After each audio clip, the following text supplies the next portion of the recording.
पाकिस्तान बलूचिस्तान में फिर पंजाबियों की हत्या हुई। बस से उतार कर 7 पंजाबियों को गोली मारी गई है। बलूचिस्तान के रखनी शहर की ये वारदात है। किसी समूह ने नहीं इस हमले की जिम्मेदारी अब तक ली है। पहले भी कई बार पंजाबी बन चुके हैं विद्रोहियों का निशाना, और एक बार फिर से ये पंजाबी विद्रोहियों का निशाना बने हैं। पहले भी कई बार ऐसी घटनाएं सामने आई। 7 पंजाबी जिन्हें बस से निकालकर गोलियों से भून दिया गया, और अभी तक किसी भी गुट ने इस हिंसा की कोई भी जिम्मेदारी नहीं ली है, क्योंकि इससे पहले होता आया है कि जब ऐसी वारदात होती है, जब इस तरीके से विद्रोही पंजाबियों को निशाना बनाते हैं, तो घटना के बाद तुरंत एक प्रतिक्रिया सामने आ जाती है और उसमें जिम्मेदारी ले ली जाती है। लेकिन बस से उतारकर 7 पंजाबियों को गोली मार दी गई। बलूचिस्तान के रखनी शहर में हुआ ये पूरी वारदात, और ऐसे में अब तक किसी भी गुट ने इसकी जिम्मेदारी नहीं ली है, और एक बार फिर से पंजाबियों को निशाना बनाया है यहाँ पर बलूचिस्तान में।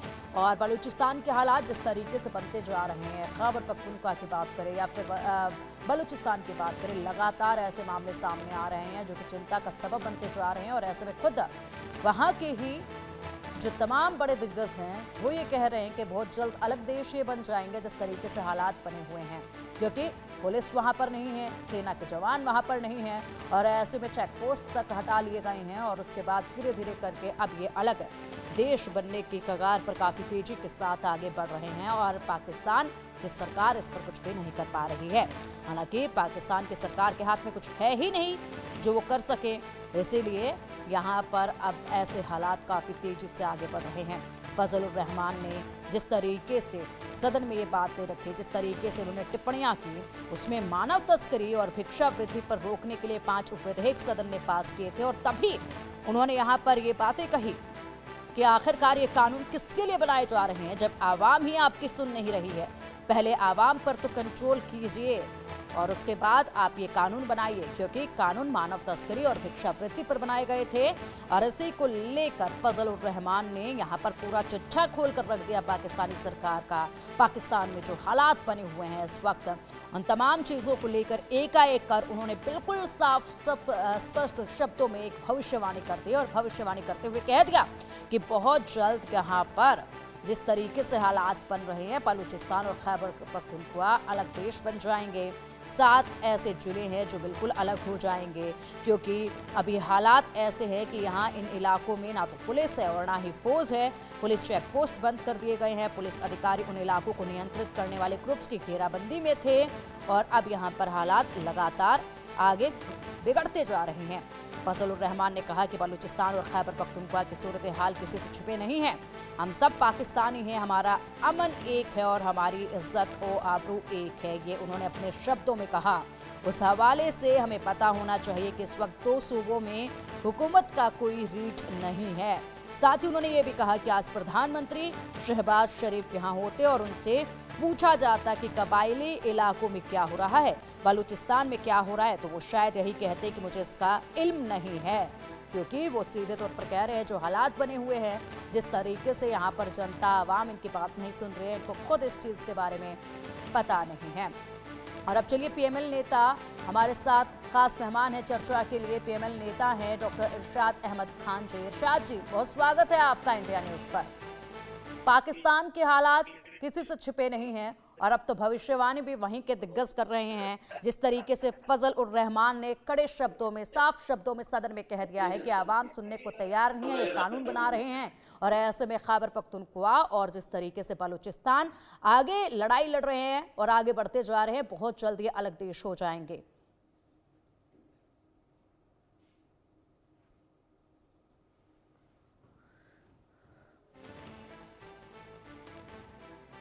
चलिए इरशाद जी का रुख करेंगे, लेकिन उससे पहले एक बार विस्तार से जरा आपको बता दें कि किस तरीके से फजल उर रहमान ने इस पूरे मुद्दे को सदन में उठाया। और जब ये मुद्दा उन्होंने सदन में उठाया, जिस तरीके से कड़े शब्दों में, साफ शब्दों में उन्होंने अपनी बातें रखी, उसके बाद तो ये अब ये साफ हो रहा है कि पाकिस्तान के हालात उन्होंने बयां किए बखूबी, साथ ही बड़ी भविष्यवाणी भी कर दी है, जो कि सच भी हो सकती है। हालात यही बता रहे हैं। फजल उर रहमान ने कहा कि प्रधानमंत्री शहबाज शरीफ पर निशाना साधते हुए उन्होंने कहा कि उन्हें कुछ भी नहीं पता है देश में क्या हो रहा है, देश के हालात कितने खराब हो चुके हैं, वो इन सब से बेखबर है, उन्हें इन सब चीज़ों की जानकारी ही नहीं है। फजल उर रहमान ने दावा किया कि पाकिस्तान का दो हिस्सा होगा, पाकिस्तान के दो हिस्से होंगे, अलग होने के कगार पर हैं और बलूचिस्तान और खैबर पख्तूनख्वा दो अलग देश बनने की तैयारी शुरू कर चुके हैं और काफ़ी तेजी के साथ इस दिशा में वो आगे भी बढ़ रहे हैं। इन दोनों राज्यों के 5-7 जिले ऐसे हैं जो इस वक्त ऐसी पोजीशन में हैं कि वो किसी भी वक्त अपनी अलग मुल्क के तौर पर घोषणा कर सकते हैं।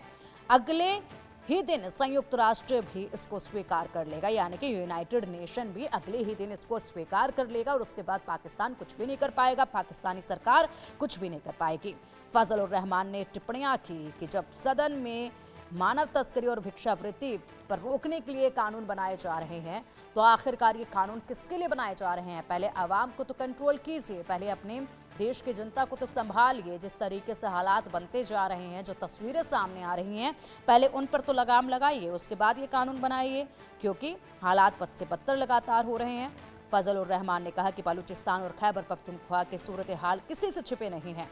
सब पाकिस्तानी और सभी अमन चाहते हैं, चैन चाहते हैं और ऐसे में इसका ध्यान जो है सरकार रख नहीं रही है।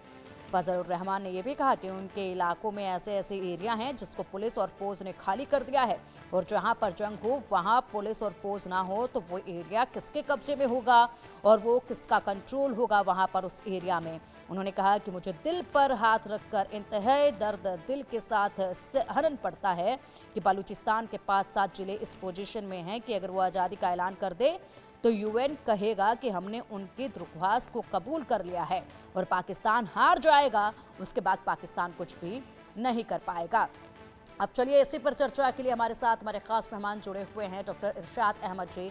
इरशाद जी, पाकिस्तान के हालात बद से बदतर होते जा रहे हैं और ऐसे में ये किसी से छिपे नहीं है, क्योंकि खुद अब वहीं के सदन में ये आवाज़ गूंज रही है जिस तरीके से फजल उर रहमान ने ये बात रखी है और एक एक लाइन में उन्होंने पूरी स्थिति को बयां किया है कि खैबर पख्तूनख्वा में क्या हो रहा है, बलूचिस्तान में क्या हो रहा है, उनके जिले जो महत्वपूर्ण जिले हैं उनमें क्या हो रहा है, क्या आवाज उठ रही है, उसको लेकर उन्होंने बखूबी एक बड़ी भविष्यवाणी कर दी है कि बहुत जल्द ये दोनों अलग देश बन जाएंगे, पाकिस्तान कुछ नहीं कर पाएगा, यूएन भी इसको स्वीकार कर लेगा।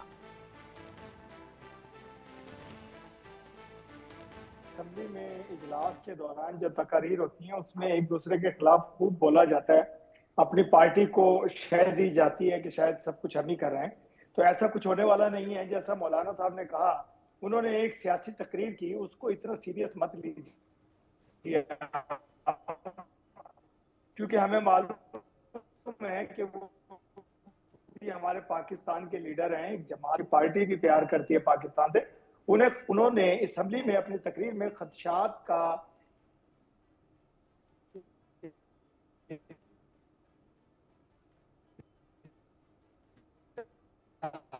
किया। ऐसा नहीं कहा कि हम बलूचिस्तान अलहदा हो जाए। बहुत सारी बातें ऐसी होती हैं। इरशाद जी, आपकी आवाज जो है वो साफ ढंग से मिल नहीं पा रही है और ऐसे शायद नेटवर्क इशू कुछ है। जो मैं मैं ये कह रहा हूँ कि उन्होंने जो इजहार ख्याल अपनी तकरीर में किया तो उसका रिजल्ट ये निकला कि दहशतगर्दों की गर्दनें मुसलसल तोड़नी शुरू की हुई है हमारी आर्मी ने, हमारी रेंजर्स ने, हमारे इदारों ने, हमारी एजेंसीज ने। आप ये देखिए कि हर रोज 25, 30, 40 दहशतगर्दों को उनके अंजाम तक पहुंचाया जा रहा है। क्यों पहुंचाया जा रहा है? कि इन्होंने हमारे मुल्क में बहुत ज्यादा इंतहा पसंदी का एक जड़ बने हुए थे और मुल्क में तबाही मचा रहे थे। मेरे इदारे के लोगों को, मेरे फौजी जवानों को शहीद किया जा रहा था। तो अब वो वक्त गुजर गया जब इन्होंने ये सब कुछ किया।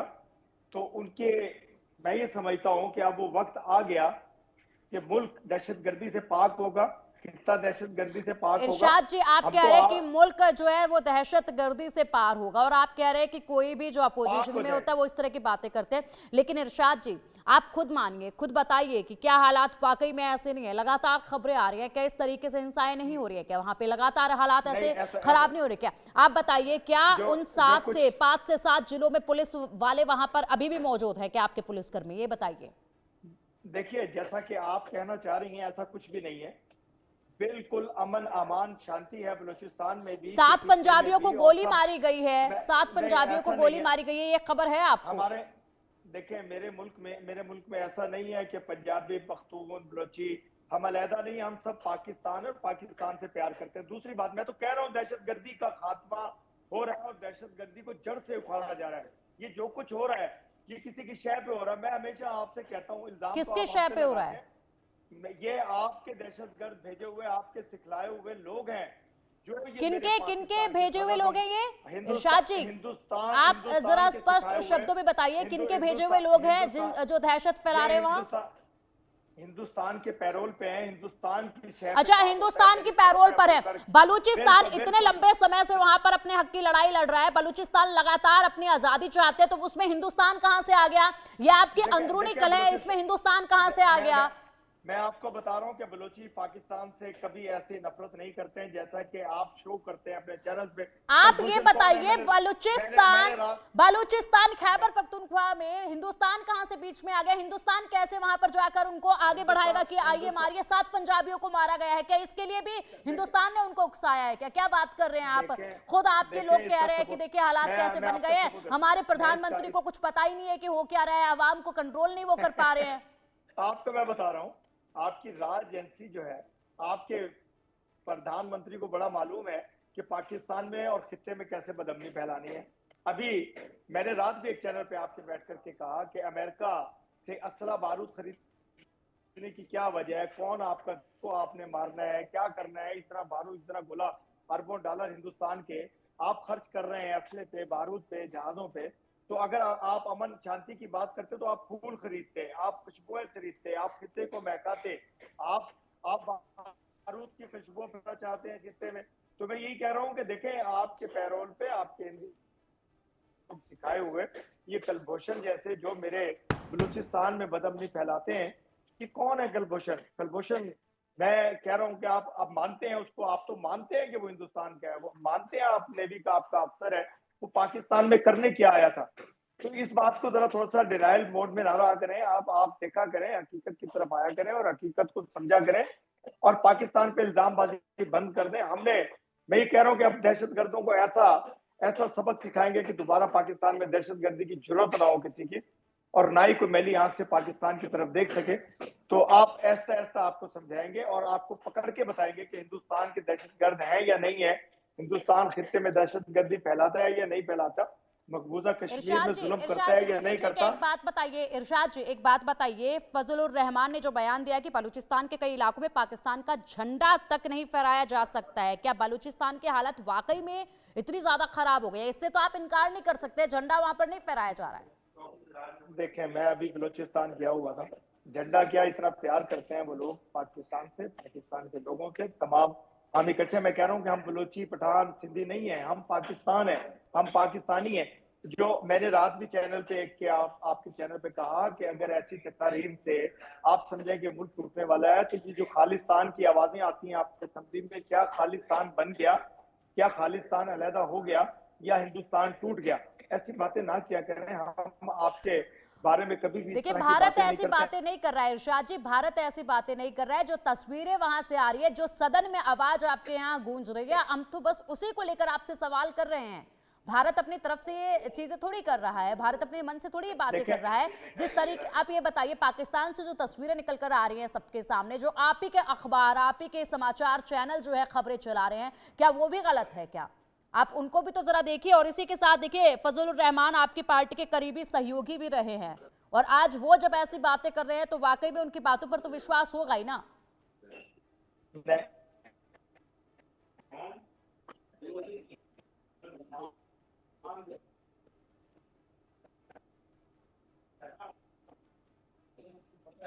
देखिए, वो आलम दीन है, एक इस्लामी जहन रखते हैं, उनकी पार्टी इरशाद जी, खिदमत कर नेटवर्क रही है इशू बहुत हमारी हो रहा है। इस्लामी तौर पे, इरशाद जी, नेटवर्क हमारी इशू बहुत हो समाजी रहा है, आपकी बात सही ढंग से हम तक पहुंच नहीं पा रही है। गर्दन तोड़नी पड़ेगी। मैं ये कह रहा हूँ कि देखें, यहाँ को थोड़ा प्रॉब्लम है, मेरे ऑफिस में कोई थोड़ा मेंटेनेंस का काम हो रहा है, मेरे ख्याल कोई प्रॉब्लम आ रहा है नेटवर्क में मेरे में। तो मैं ये कहूंगा कि देखिए, जब भी दिल दुखता है तो वो जुबान पे बात आती है, और हम जुबान पे बात लाते हैं। हम क्योंकि हम नहीं चाहते कि मेरे फौज के जवान, मेरे रेंजर के जवान, मेरे पुलिस के जवान रोज शहीद हो। तो उसके लिए उन्होंने बात की है और उस पर अमल दरामद शुरू है। आप बेफिक्र रहिए, आप हमारी चिंता मत कीजिए, हमें अपनी चिंता अपने मुल्क का तहफ़्फ़ुज़, अपने आवाम का तहफ़्फ़ुज़ करना आता है। इंशाअल्लाह आप देखेंगे ऐसा-ऐसा खित्ता कितना खूबसूरत हमारे साथ मोहब्बत प्यार से शामिल हों इस अमन के लिए, इरशाद जी, आप अपनी एक ही बात को बार-बार दोहरा रहे हैं, आप सही तरीके से लिए, एक भी खित्ते सवाल के का अमन के जवाब लिए, यहाँ नहीं दे खित्ते पा की रहे हैं। खूबसूरती शायद के लिए। आप भी कहीं न कहीं मानते हैं कि जिस तरीके से फजलुर रहमान ने अपनी बातें रखी हैं, जो कि खुद आपकी पार्टी के काफ़ी करीबी सहयोगी रहे हैं, और उसके बाद अगर वो ये बातें कह रहे हैं, तो अपने आप में बहुत कुछ वो कह रहे हैं। सोचिएगा ज़रा, जिस तरीके से उन्होंने कहा है, हालात बखूबी बताए हैं कि आर्मी भी नहीं अब उन इलाकों में नहीं है, पुलिस बल उन इलाकों में नहीं है, चेक पोस्ट उन इलाकों से हटा दिए गए हैं। झूठ, ये सियासी जुबान है उनकी। मैं ये कह रहा हूँ बार बार, आप सुनने को तैयार नहीं है। मैं कह रहा हूँ कि सियासी जुबान है, सियासी तकरीर है, ये को हकीकत पे मबनी कुछ भी नहीं है। मैं अपनी बात को अच्छा, तैयार नहीं है पीटीआई कि मेरे नेता उमर अयूब भी पाकिस्तान यही में बात मेरे कह चुके हैं जो फजलुर रहमान ने की है। में मेरे सिर्फ KPK एक फजलुर रहमान नहीं, जबकि पीटीआई नेता उमर अयूब ने भी ये बातें कही थी पहले। उमर अयूब ने जो बातें की थी, फिर उन्होंने बाद में माफी भी मांगी कि मुझसे झूठ कहलवाया गया। उनकी पार्टी के लीडर ने उन्होंने झूठ बोला आकर के असेंबली में। आज वो कहाँ हैं वो लोग जो आपके पैरोल पे थे? आज कहाँ है वो? जेलों में हैं जो आपके लिए काम कर रहे थे पाकिस्तान के खिलाफ। वो कहाँ है? उनको कैफरे किरदार तक पहुंचाया जा रहा है। बेफिक्र रहिए, आपका एजेंडा कभी भी हम कामयाब नहीं होने देंगे इंशाल्लाह।